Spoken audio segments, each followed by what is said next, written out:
The Ducks have found their next stars. A huge move is incoming. We get into exactly what that is in this edition of Ducks Digest. Hey, this is Mike Nelson. Make sure to subscribe to the channel. I want to thank the 15% of the ones who are watching these videos who have already hit the sub button.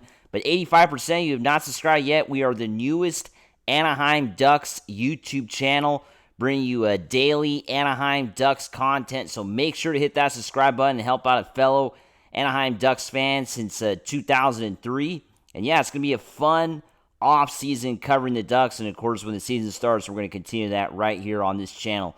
But let's get right into the story. You know, the Ducks, as we know, have a couple restricted free agents that I think, personally, they have to keep both of these guys. Both of these guys are the next stars for the Ducks, and we got to keep these guys long-term. I'm talking about Lukas Dostal, of course, a goaltender for the Ducks. It is going to be eventually the starting goaltender for the Ducks on a regular basis. You know, as we know, Ducks trading away John Gibson, signifying they are all in on Dostal. Peter Mrazek is a one-year kind of thing. He's not staying up with the Ducks long-term, a veteran player.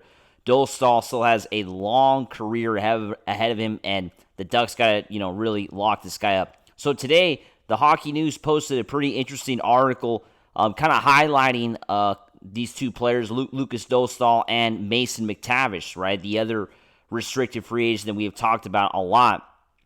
And this article talked about, projecting numbers, right? Projecting years, projecting, how much money these players would get. And that's kind of what we're going to talk about here in this video. So let's talk a little bit first about, like I said, among the 11 players were a pair of, talk about arbitration, a pair of Anaheim Ducks players, goaltender Lukas Dostal and Drew Helleson. Those guys, of course, going with arbitration. The hope with any arbitration case is that the NHL is to negotiate and agree upon a deal before having to enter the boardroom. Historically, when each side makes their arguments in these rooms, damaging effects on the relationship between the player and the team can ripple moving forward. Arbitration dates are best utilized when treated like deadlines to get a contract signed, right? And the Ducks and Dostal, I think, going to focus on him right now. I don't think they want to have a bad relationship, right? I mean, I think they want to keep this as good as possible. They just traded away John Gibson. I mean, come on. They traded away John Gibson, a goaltender that was, kind of overpaid, and was with the Ducks his entire career, right? I mean, the Ducks had this guy for a long time, and he's gone now. He's with the Red Wings. So now Dostal is the guy, right? He is the goaltender for the Ducks. He is a guy moving forward. The other RFA, like I talked about, Mason McTavish, is the other guy we're going to talk about in this video. But Lukas Dostal, this is kind of what they predicted for a contract, a 4-year deal, averaging $5.2 million a year. I mean, I think that's pretty solid. A little over $20 million for, a goaltender that, yeah, I mean, it's kind of a bargain. Think about it. If Dostal leads the Ducks to the playoffs, one or two times in that contract, that's a bargain, right? That would be a bargain deal for the Ducks if they can get that done. Dostal was the steadiest and most reliable player for the Ducks organization last season. Between him and Gibson, made it potentially the best goaltending tandem in the NHL and were the largest contributors to the team's 21-point increase in the standings last season. And this year, it's going to be Mrazek and Dostal, right? That's going to be the tandem, and hopefully Dostal gets, majority of those minutes. I don't know, Mrazek, as we know, has kind of been on a decline the last few years. That's why the Red Wings were quick to dump him to the Ducks. Despite playing the most hockey in his career in the last 12 months, he's remained healthy, and he is ready to keep going. Dostal is, the real deal, right? I really like this guy.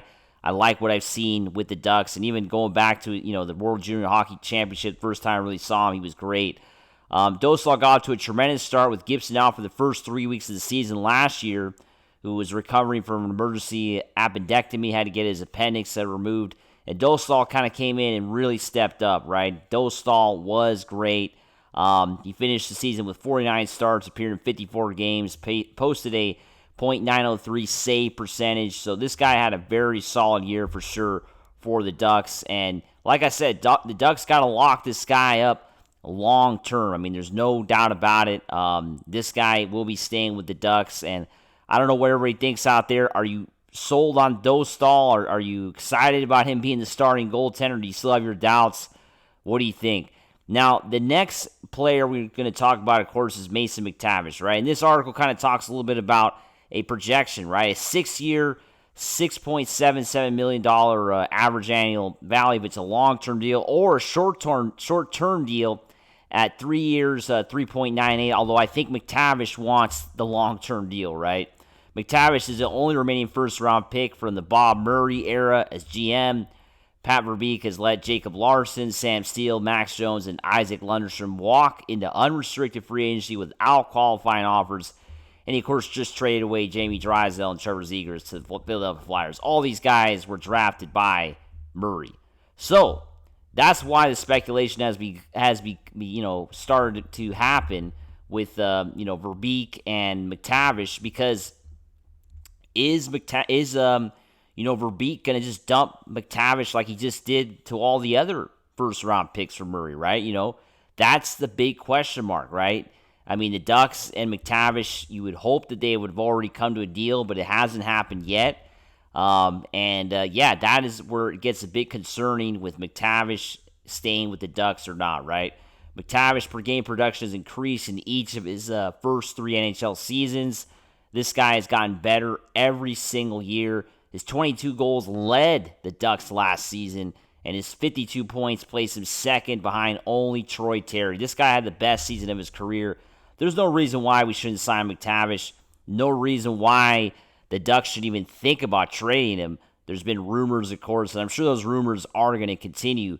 But yeah, I mean, the big question, though, is do the Ducks sign McTavish to a short-term or long-term deal? Probably Verbeek wants to do a short-term deal, right? I mean, I don't know the way, since he didn't draft McTavish, is he willing to give a long-term deal to a guy that he didn't draft, right? I mean, I think that's where it gets, kind of dicey, right? Because the Ducks, this seems like, Verbeek is just trying to just unload everything that Murray did. I mean, that's what it's starting to look like.